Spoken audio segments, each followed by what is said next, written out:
A B equal আছে 1.5 ইঞ্চি।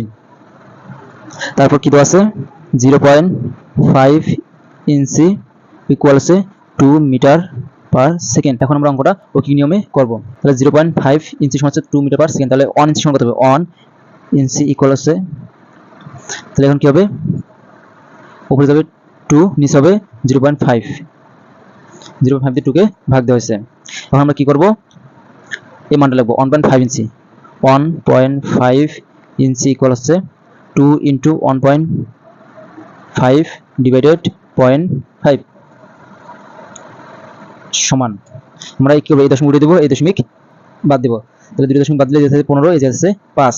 তাহলে 15 কে 5 দিয়ে ভাগ যাচ্ছে 3, এই 3 আর 2 গুণ করলে 6, তাহলে আমরা দেখি লিখবো 6। তাহলে আমাদের অ্যান্সার হলো 6 মিটার পার